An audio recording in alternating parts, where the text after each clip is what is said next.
The coffee shop on North Michigan Avenue buzzed with the familiar rhythm of a Tuesday afternoon in downtown Chicago. Rachel Thompson sat at a corner table, her fingers nervously adjusting the sleeve of her navy cardigan as she watched the entrance through the large windows facing the street. The autumn light filtered through glass, casting long shadows across the polished concrete floors where other patrons moved, with the purposeful energy of a city that never quite slowed down. She had arrived 15 minutes early, a habit formed from years of professional meetings where punctuality meant respect. Her coffee had grown lukewarm while she rehearsed the conversation she might have with Ethan Morgan, the man her sister had insisted she meet. A blind date, Sarah had called it, though Rachel suspected there were details being withheld. Her sister's matchmaking attempts usually came with complications. Rachel's phone vibrated against the wooden table. A text from an unknown number. "Running 5 minutes late. Tall guy in a grey coat. Looking forward to meeting you."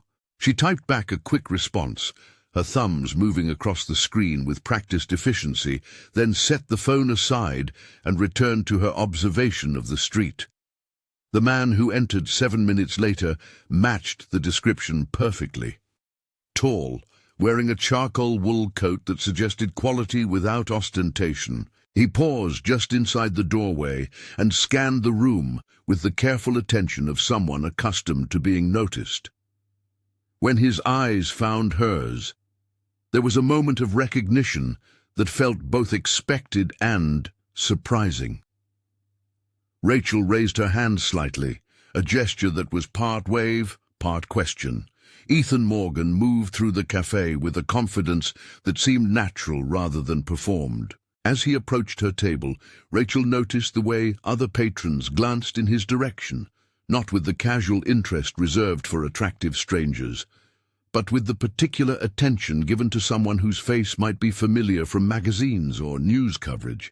She made a mental note to ask about this later. He removed his coat before sitting, revealing a simple black sweater that fit well enough to suggest it had not come from a department store rack. When he smiled, the expression transformed his face from merely handsome to genuinely warm. Rachel found herself smiling back without conscious decision. The conversation began with the tentative politeness of two people who knew they were being evaluated. Ethan asked about her work in graphic design, listening with an attention that felt genuine rather than performative. Rachel found herself describing her recent project, redesigning the visual identity for a local non-profit, surprised by how easily the words came. 20 minutes into their meeting, Rachel noticed the man at the table behind Ethan.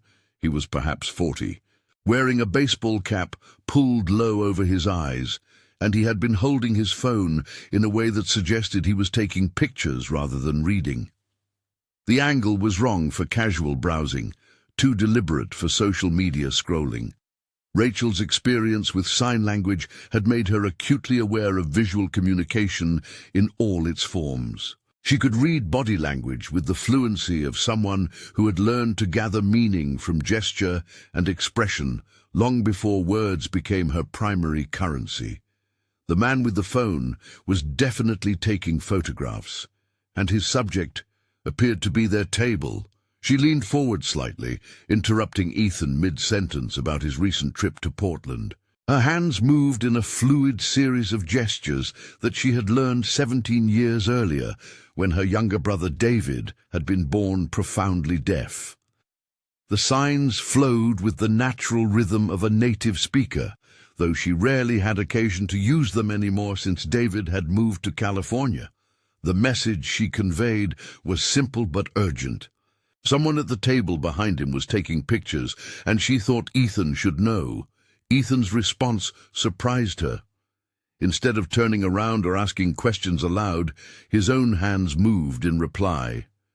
His signing was fluent, practiced, with the subtle variations that suggested he had learned young. He thanked her for the warning and asked if she wanted to leave. The conversation that followed took place entirely in sign language, conducted with the quick efficiency of two people who suddenly found themselves sharing a secret language in a room full of observers. Ethan explained that he was sometimes followed by photographers, though he kept the details vague. Rachel asked if this happened often. He said more than he would like, but less than it used to. They gathered their things with the casual movements of people finishing a pleasant coffee date, giving no indication that they had noticed anything unusual. As they walked toward the door, Rachel saw the man with the phone stand and follow at a distance that confirmed her suspicions. Outside on the sidewalk, with the noise of Michigan Avenue traffic providing cover, they continued their conversation aloud. Ethan thanked her for the observation, explaining that he had learned to be careful about public meetings, but sometimes grew complacent in places he considered safe. Rachel asked the question that had been forming since she noticed the other patrons' glances. Ethan confirmed what she had begun to suspect. He was not merely successful, but genuinely wealthy. The kind of wealthy that came with public recognition and occasional unwanted attention. His family's name appeared on buildings around the city, though he preferred to avoid the social obligations that came with the inheritance. The revelation created a momentary awkwardness that neither quite knew how to navigate. Rachel had dressed carefully for their meeting, but her navy cardigan and dark jeans suddenly felt inadequate for coffee, with someone whose photograph appeared in business magazines. Ethan seemed to sense her discomfort and suggested they walk rather than stand on the busy sidewalk.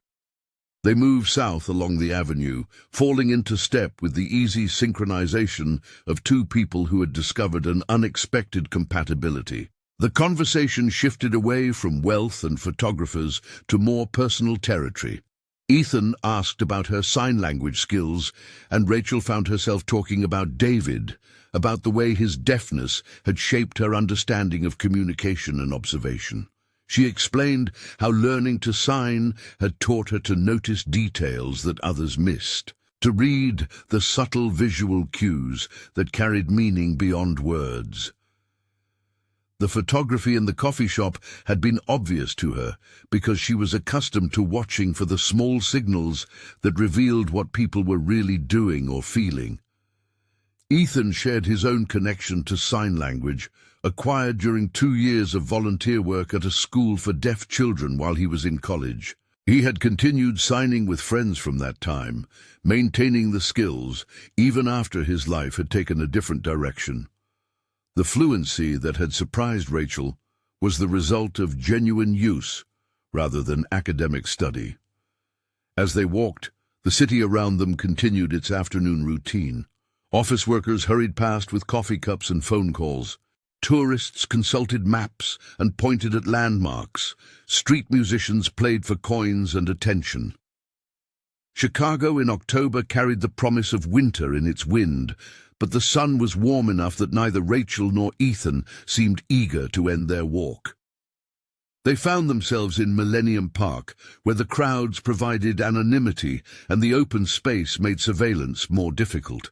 Ethan suggested they sit on one of the benches facing the lake, where they could see anyone approaching from a distance. Rachel agreed, though she was beginning to understand that her life was about to become more complicated than she had anticipated. The conversation that afternoon revealed layers of compatibility that surprised them both. Beyond the shared language and the circumstances of their meeting, they discovered similar approaches to privacy, work, and the careful balance between ambition and contentment. Rachel's design work required the same attention to detail and visual communication that had made her a natural signer. Ethan's business responsibilities demanded the same careful observation of human behavior that had helped him navigate the social complexities of inherited wealth. By the time the sun began to set behind the downtown skyline, they had been talking for nearly 4 hours. The photographer from the coffee shop had not reappeared, though Ethan explained that this did not necessarily mean they were not being watched. Such attention came in waves, intensifying around business announcements or social events, then fading when more interesting targets emerged. Rachel asked if this was something she should worry about if they continued seeing each other. Ethan's answer was honest, without being discouraging. Probably, but not in ways that would fundamentally change her daily life, unless she chose to let it. They exchanged numbers with the careful formality of two people who knew they wanted to see each other again, but were uncertain about the practical implications. Rachel appreciated that Ethan did not make grand gestures or promises about managing the complications his public profile might create. Instead, he suggested they meet again soon, somewhere less public, to continue conversations that had been interrupted by circumstance. The walk back to her car took them through the financial district, where the evening light reflected off glass towers and created shadows that shifted with the movement of clouds. Rachel found herself noticing architectural details she'd overlooked during previous visits to this part of the city, as if seeing it through Ethan's eyes had changed her perspective. He waited while she found her keys, a courtesy that felt both old-fashioned and appropriate. Before she opened the car door, Rachel turned to face him, aware that this moment would determine whether their afternoon had been a pleasant anomaly or the beginning of something more significant. The kiss was brief, tentative, the kind of first kiss that asks permission rather than demands response.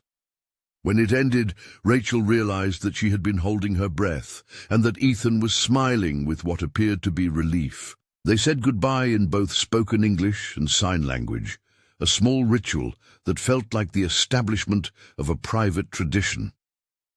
Rachel drove home through the familiar streets of her neighborhood, replaying conversations and observations, while the radio played songs she did not consciously hear.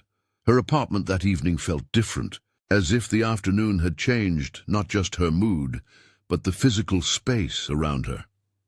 She made dinner and checked email and completed the small tasks that filled her evenings, but part of her attention remained focused on the memory of hands moving in fluent conversation and the unexpected discovery of someone who understood the importance of seeing what others missed. The text message arrived at 9:30 that night, just as she was considering whether it was too early in their acquaintance to send one herself. Ethan wrote that he had enjoyed their conversation and hoped she had arrived home safely. He suggested meeting for dinner on Thursday if she was available, at a restaurant he knew that valued privacy as much as good food. Rachel typed and deleted several responses before settling on something that matched his tone. Direct but not eager, interested but not desperate.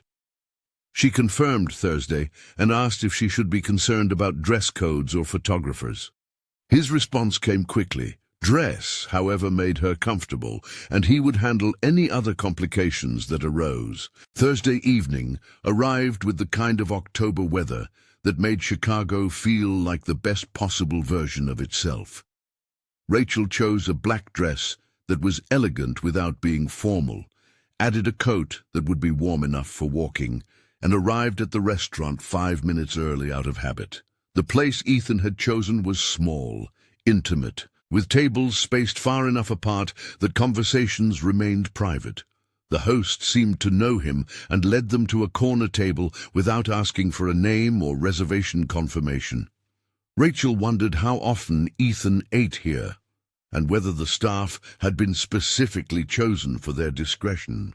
The menu was short, focused, the kind of carefully curated selection that suggested a chef who preferred depth to breadth. They ordered wine and food with the relaxed attention of two people who were more interested in each other than in culinary adventure. The conversation picked up where it had left off 4 days earlier, as if no time had passed. Rachel asked about his work, the business responsibilities that came with the family name and wealth. Ethan described a portfolio of investments and charitable foundations that required constant attention, but rarely provided the satisfaction of direct impact. He was most animated when talking about education initiatives, programs that taught practical skills to young people who might not otherwise have access to such opportunities. The passion in his voice when he discussed these projects revealed something that photographs in business magazines could not capture. Rachel realized that the public image of inherited wealth masked someone who struggled with the same questions about purpose and meaning that occupied most people their age. The scale was different, but the fundamental challenge of finding meaningful work remained the same. She talked about her own relationship with work, the satisfaction of visual problem-solving, and the frustration of clients who did not understand the difference between decoration and communication. Her current project involved redesigning materials for a literacy program, work that paid poorly but provided the sense of contribution she needed to balance more commercial assignments. The coincidence of their shared interest in education was not lost on either of them. By the end of dinner, they were discussing the possibility of collaboration, ways that Rachel's design skills might support some of Ethan's foundation work. The conversation had moved from personal compatibility to professional synergy without conscious transition. The photographer appeared as they were leaving the restaurant. This time, he was less subtle, standing directly across the street with a camera that looked professional rather than casual. Ethan noticed him immediately and guided Rachel in the opposite direction without breaking stride or changing the rhythm of their conversation. They walked several blocks through the downtown area before finding a taxi, a precaution that felt both necessary and surreal. Rachel had never before needed to consider whether someone might be documenting her evening activities. The experience was unsettling, but also oddly exciting, like discovering that ordinary life could contain elements of drama she had only encountered in movies. In the taxi, Ethan apologized for the intrusion and offered to take her directly home if she preferred to end the evening. Rachel surprised herself by declining the offer. Instead, she suggested they go to her apartment, where they could continue talking without worrying about surveillance or public spaces. Her neighborhood was quiet, residential, the kind of area where unfamiliar faces would be noticed by neighbors who had lived there for years. Ethan paid the taxi driver and followed Rachel up the steps to her building, carrying himself with the careful awareness of someone who had learned that his presence could create complications for other people. Rachel's apartment reflected the same attention to visual detail that characterized her professional work. The furniture was simple but well chosen, the colors coordinated without being obvious, the lighting arranged to create warmth rather than mere illumination. Ethan commented on the space with the appreciation of someone who understood that good design required both skill and restraint. She made coffee while he examined the portfolio pieces she had arranged on one wall, work that ranged from corporate branding to poster design for local theaters. His questions revealed more knowledge of graphic design than she had expected, and she realized that his foundation work had probably required him to learn about visual communication and marketing. They settled on the couch with their coffee, the conversation becoming more personal as the evening progressed. Rachel found herself talking about her family, her relationship with her brother David, and the ways his deafness had influenced her understanding of communication and difference. She had never dated someone with whom she could discuss the nuances of sign language or the culture of the deaf community. Ethan shared stories from his volunteer work at the school for deaf children, experiences that had taught him about resilience and adaptation in ways his privileged background had not provided. He spoke about individual students who had challenged his assumptions about disability and ability, about learning to communicate in ways that transcended spoken language. The conversation created an intimacy that went beyond physical attraction or social compatibility. Rachel felt as if she were talking to someone who understood aspects of her experience that she rarely had occasion to discuss. The shared language was both literal and metaphorical, encompassing not just sign language, but a broader understanding of how people connected across differences. When Ethan kissed her again, it was with the confidence of someone who had received clear signals rather than the tentative exploration of their first meeting. Rachel responded with an enthusiasm that surprised her, drawn not just to his physical presence, but to the intellectual and emotional connection they had discovered.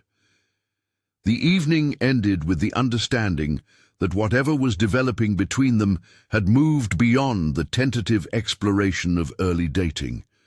They were not yet ready to name what they felt or make promises about the future, but both recognized that something significant had begun. Ethan left near midnight, after they had arranged to meet again on Saturday afternoon. Rachel watched from her window as he waited for a taxi, noting the way he checked the street for photographers before stepping outside. She was beginning to understand that dating him would require a kind of vigilance she had never practiced. The next morning brought the first indication of how public attention might affect her life. Her phone rang at 7:30 with a call from her sister Sarah, who had seen a photograph online of Rachel and Ethan leaving the restaurant. The image was grainy, taken from a distance, but clearly showed them walking together. Sarah's excitement was immediate and overwhelming. She had arranged the introduction, knowing that Ethan was wealthy, but had not fully understood the extent of his public profile. The photograph had appeared on a gossip website, with speculation about his dating life and questions about Rachel's identity. Rachel spent the morning learning to navigate the strange experience of seeing herself discussed by strangers on the internet. The attention was mostly benign curiosity, but the invasion of privacy felt profound. She had never before needed to consider how her personal choices might become public entertainment. When Ethan called that afternoon, his first question was whether she was comfortable with the attention their relationship might attract. He offered to step back if the publicity was more than she wanted to handle, an offer that was both generous and practical. Rachel appreciated his directness and told him she needed time to think. The weekend provided space for consideration. Rachel spent Saturday alone, walking through her neighborhood and thinking about the implications of dating someone whose life was subject to public scrutiny. She had worked hard to build a career and personal life that operated according to her own priorities and timeline. The question was whether she was willing to complicate that carefully constructed independence. Sunday morning brought another call from Ethan, this time with a proposal that demonstrated his understanding of her concerns. He suggested they continue seeing each other privately for several weeks, avoiding public places where photographers might intrude, to determine whether their compatibility justified the complications that public attention would create. Rachel agreed to the arrangement, recognizing that it offered both protection and an opportunity to explore their relationship without external pressure. They would meet at her apartment or his house, cook together instead of dining out, find ways to spend time that did not require public spaces or social situations. The decision marked the beginning of a period that Rachel would later remember as both intensely romantic and oddly isolated. Their time together was focused entirely on each other, without the distractions of restaurants, movies, or social gatherings. The forced privacy created an intimacy that might have taken months to develop under normal circumstances. Ethan's house in Lincoln Park was larger than she had expected, but furnished with the same restraint that characterized his personal style. The space was clearly designed for someone who valued privacy above social entertaining, with rooms arranged to maximize natural light and views of the private garden that occupied most of the lot behind the building. They fell into a routine of alternating between her apartment and his house, cooking meals together and talking through the kinds of conversations that revealed character and compatibility. Rachel learned about Ethan's complicated relationship with his family's wealth, the pressure to maintain traditions he did not always value, and his ongoing effort to find meaningful ways to use resources he had not earned. He discovered her perfectionist tendencies, her need for creative challenges, and her fierce loyalty to the few people she allowed into her inner circle. They talked about books and politics and travel, about the small daily choices that revealed larger philosophical differences. about the future they might or might not build together. The physical aspect of their relationship developed with the same gradual intensity that characterized their emotional connection. The first night Rachel stayed at Ethan's house. They moved from conversation to kissing to falling asleep together on the couch without conscious decision or discussion. The progression felt natural rather than calculated, the result of growing comfort rather than deliberate seduction. 3 weeks into this arrangement, Rachel realized that she was falling in love with someone whose life would require her to sacrifice some of the anonymity and independence she valued. The recognition came not as a dramatic revelation, but as a quiet acknowledgement of something that had been building steadily through their private conversations and shared meals. The question was whether love was sufficient to justify the complications that public attention would bring. Rachel had built her adult life around the principle of making choices based on her own priorities rather than external expectations. Dating Ethan would mean accepting that some of her choices would be influenced by considerations she had never needed to account for. The answer came the following Tuesday, when she saw Ethan signing with a deaf barista at the coffee shop near her office. She had stopped by during lunch, hoping to work on client projects in the familiar environment, when she noticed him at the counter having what appeared to be an extensive conversation in sign language with the young woman making drinks. Rachel watched from her corner table as they discussed what seemed to be the barista's schedule and her classes at the community college. Ethan was clearly a regular customer who had taken the time to learn not just her name, but details about her life and goals. The conversation was conducted with the kind of attention and respect that revealed character more clearly than any formal introduction could have managed. When he joined Rachel at her table, carrying coffee for both of them, she asked about the interaction. Ethan explained that he had been coming to this coffee shop for months, drawn initially by the quality of their espresso, but returning because of the staff's willingness to accommodate his request for a quieter corner table where he could work without interruption. Learning that Maya was deaf had led to conversations that reminded him of his volunteer work with deaf children. He had begun stopping by specifically during her shifts, partly for the opportunity to practice sign language, but mostly because he enjoyed their discussions about her studies in early childhood education. Rachel recognized in this story the same qualities that had attracted her to Ethan from the beginning. His attention to people who others might overlook, his willingness to invest time in relationships that provided no obvious benefit, his natural fluency in moving between different worlds and forms of communication.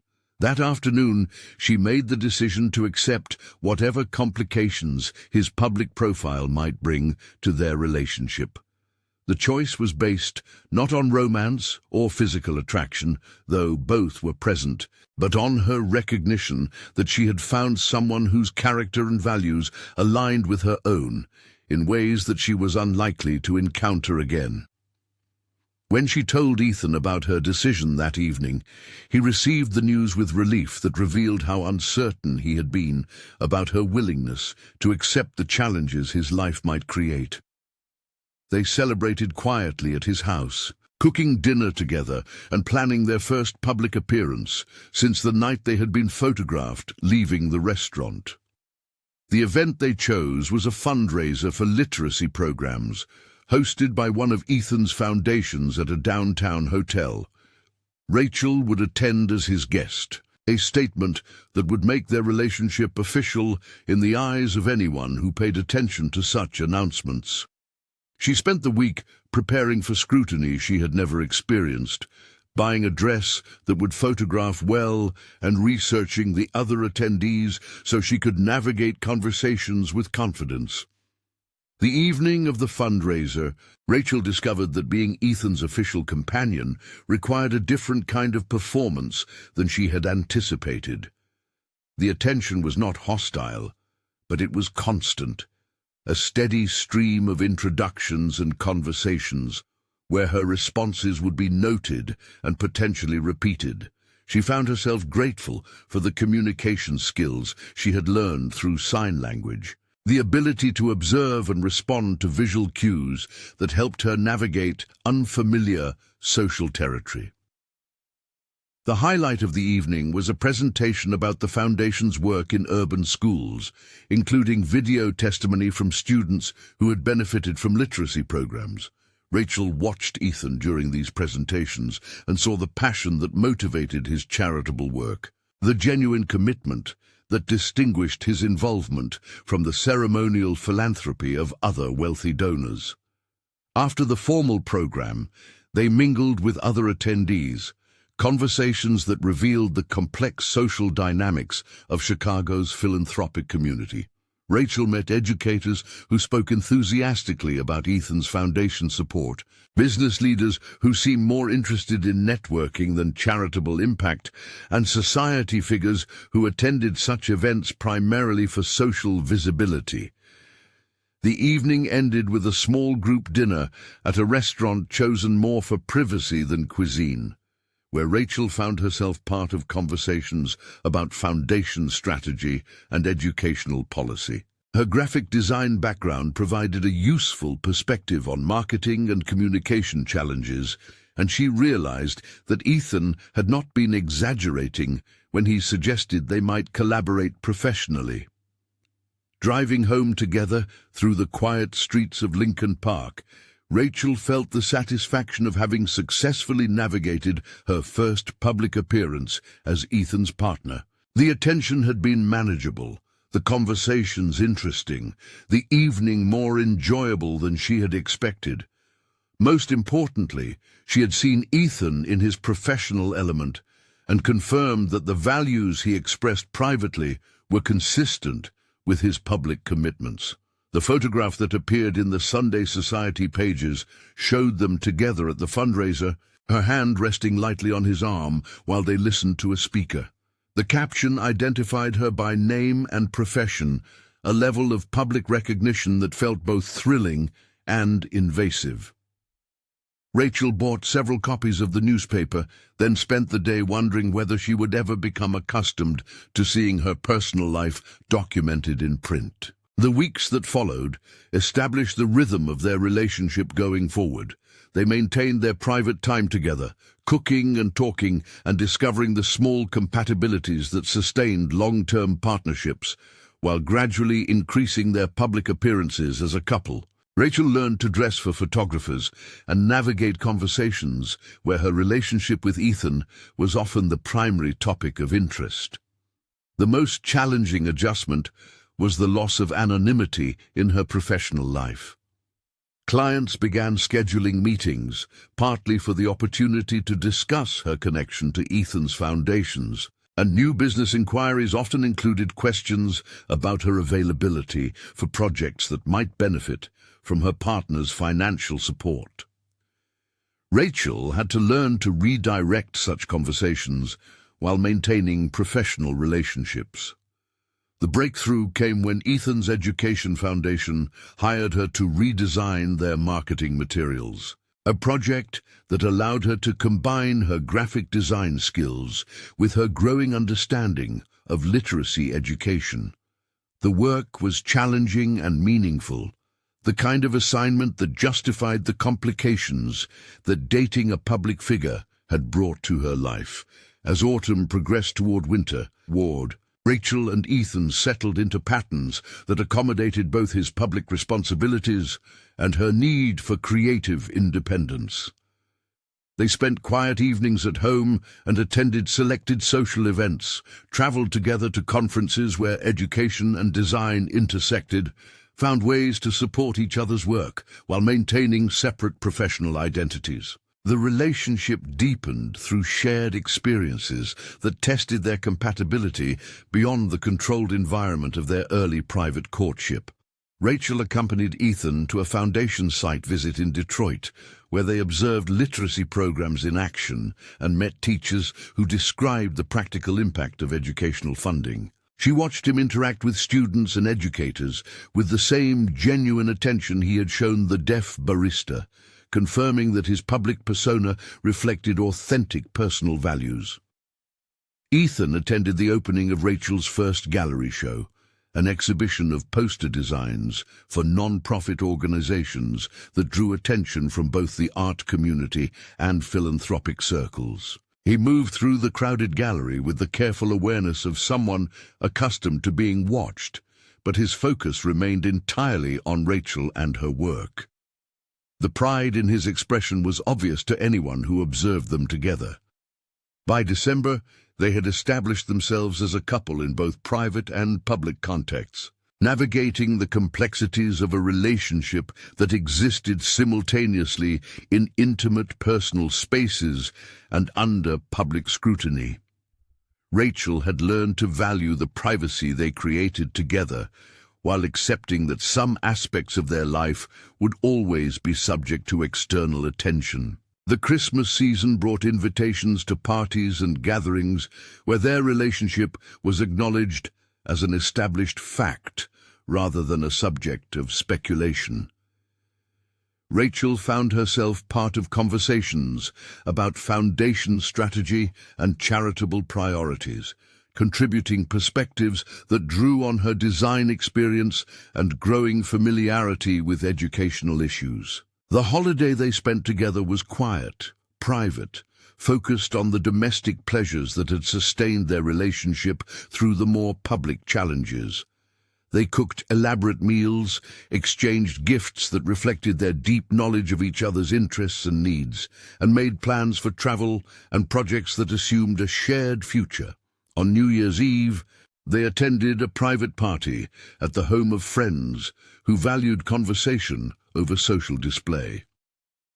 As midnight approached, Rachel found herself reflecting on the year that had brought Ethan into her life, the ways her understanding of love and partnership had evolved through their relationship.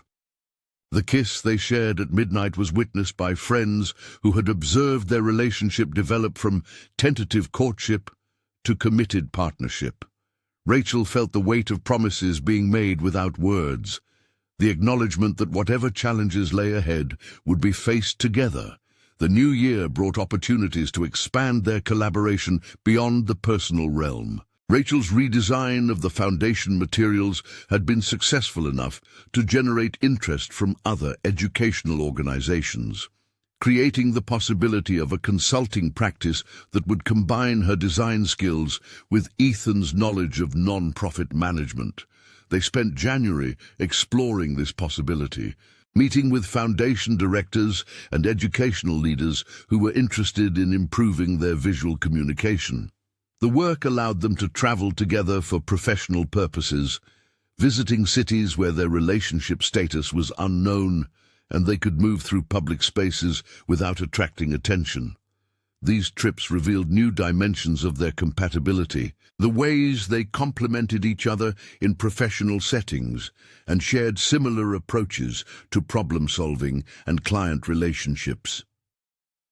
Rachel discovered that Ethan's business experience translated well to consulting work, while he appreciated her ability to translate complex ideas into clear visual communication. By spring, they had established a successful consulting practice that operated from offices in both his house and her apartment, depending on the nature of specific projects and their preferences for that particular day. The arrangement allowed them to work together without sacrificing the independence that both valued in their individual careers. The success of their professional collaboration strengthened their personal relationship in ways that surprised them both. Working together revealed how their different skills and perspectives could enhance rather than compete with each other, creating outcomes that neither could have achieved independently. As their first anniversary approached, Rachel reflected on the transformation that meeting Ethan had brought to her life. The changes went beyond the obvious adjustment to public attention and financial security, encompassing a deeper evolution in her understanding of partnership and shared purpose. The woman who had sat nervously in a Michigan Avenue coffee shop a year earlier could not have imagined the life she was now living. But the relationship that had developed felt like a natural progression rather than a dramatic departure, the result of discovered compatibility rather than conscious reinvention. The anniversary dinner they planned was private, intimate, a return to the quiet celebrations that had characterized their relationship from the beginning. They chose to cook together at Ethan's house, preparing foods that had significance in their shared history while talking about plans and hopes for the year ahead. The evening was marked by the kind of comfortable domesticity that indicated a relationship that had moved beyond early romance to deeper partnership. They worked together in the kitchen with practiced efficiency, their movements coordinated by months of shared meals and collaborative cooking. As they sat down to dinner, Rachel realized that the love she felt for Ethan had evolved from the intense attraction of early courtship to something more durable and encompassing. The relationship had been tested by public scrutiny, professional challenges, and the ordinary stresses of building a life together. Emerging stronger and more resilient with each challenge successfully navigated. The toast they shared that evening acknowledged both what they had accomplished together and what remained to be explored. Their relationship had become a foundation for individual growth as well as shared achievement, creating space for both personal fulfillment and collaborative success. Looking across the table at Ethan, Rachel saw not just the man she had fallen in love with, but the partner who had helped her discover capacities for love and professional achievement that she had not known she possessed. The future stretched ahead with the promise of continued growth, deeper understanding, and the ongoing pleasure of discovering what two people could create together when their individual strengths were combined with genuine affection and mutual respect. The evening ended with the quiet satisfaction of two people who had found in each other not just romantic fulfillment, but true partnership, the kind of relationship that enhanced rather than diminished their individual identities, while creating something new and valuable in the space between them. As they cleared the dishes together, moving through the familiar choreography of shared domestic life, Rachel felt the profound contentment that comes from knowing that love, when combined with compatible values and mutual respect, could indeed provide the foundation for a life worth living. The months that followed their anniversary brought a deepening sense of permanence to their relationship. Rachel found herself thinking less about the adjustments she had made to accommodate Ethan's public life and more about the future they were building together. The consulting work had grown beyond their initial expectations, creating opportunities to travel and collaborate that neither had anticipated when they first began working together. In May, they received an invitation that would test their relationship in a new way. The Chicago Foundation for Educational Excellence was hosting an international conference on literacy education, and they had been asked to present their collaborative approach to non-profit visual communication. The speaking engagement would require them to appear together as professional partners, not just as a couple attending a social event. Rachel spent weeks preparing for the presentation, working with Ethan to develop materials that would demonstrate their methodology while maintaining the professional boundaries that kept their consulting work separate from their romantic relationship. The challenge was presenting themselves as equals in their professional capacity while acknowledging the personal connection that had made their collaboration possible. The morning of their presentation, Rachel woke early in Ethan's house, her mind already focused on the day ahead. They had rehearsed extensively, but she still felt the nervousness that came with public speaking. Ethan was already downstairs making coffee, dressed in the navy suit he wore for important business meetings.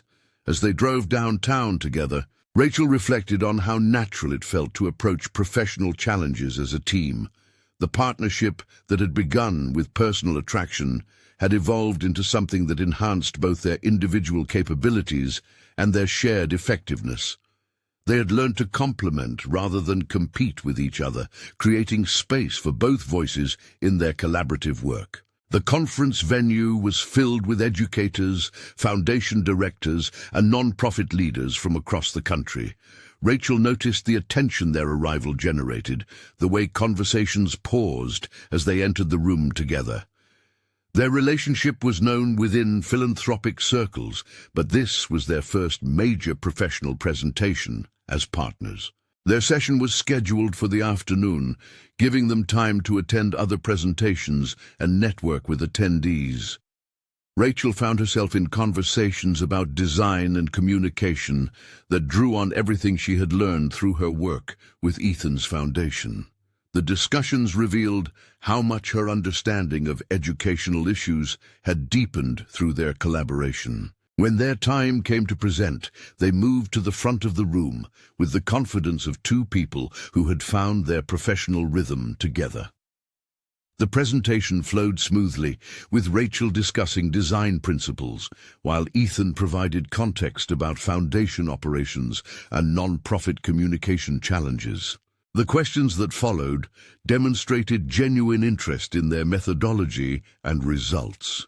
Several foundation directors approached them afterward to discuss potential consulting arrangements, confirming that their professional partnership had achieved the credibility they had worked to establish. Driving home that evening, they talked about the day with the satisfaction of two people who had successfully met a significant challenge. The presentation had established them as legitimate professional partners while reinforcing their personal compatibility. Rachel realized that she had found not just love, but true partnership, the kind of relationship that enhanced every aspect of her life. As summer arrived, they began discussing more permanent arrangements for their future together. The conversations were practical rather than romantic, focused on logistics and professional considerations as much as emotional commitment. They had moved beyond the need for dramatic declarations of love to the more complex negotiations required for building a shared life. The house they eventually chose was in Lincoln Park, close to Ethan's current home, but large enough to accommodate both their professional needs and their desire for privacy. The space included offices for their consulting work, a garden where they could entertain privately, and rooms arranged to maximize the natural light that Rachel needed for her design work. Moving in together marked the transition from dating to true domestic partnership. They had spent enough time in each other's spaces to know their daily rhythms and preferences, but creating a shared home required new negotiations about everything from kitchen organization to work schedules. The process revealed depths of compatibility that surprised them both. Rachel discovered that Ethan's business experience included practical skills that complemented her creative abilities. He learned that her attention to visual detail extended to creating living spaces that were both beautiful and functional. By autumn, they had established routines that balanced their individual needs with their shared life. Rachel maintained her independent design practice while expanding her consulting work with educational organizations. Ethan continued his foundation responsibilities while developing new approaches to non-profit management that drew on their collaborative experience. Their relationship had become a foundation for individual growth as well as shared achievement. Rachel found that loving Ethan had enhanced rather than limited her professional development, creating opportunities she could not have imagined when they first met. He discovered that partnership had brought focus and purpose to his philanthropic work, helping him move beyond inherited obligation toward genuine commitment.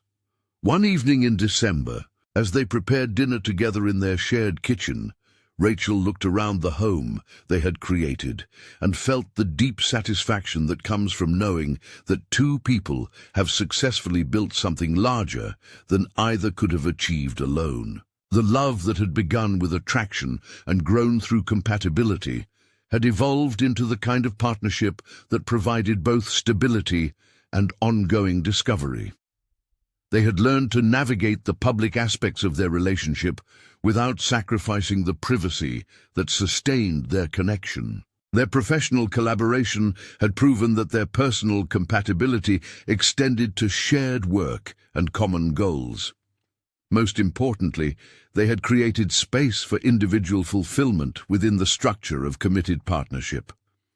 As they sat down to eat, sharing the domestic pleasures that had become the foundation of their daily life, Rachel realized that the woman who had nervously waited in a coffee shop for a blind date had discovered not just love, but the possibility of a life that honored both personal happiness and meaningful work.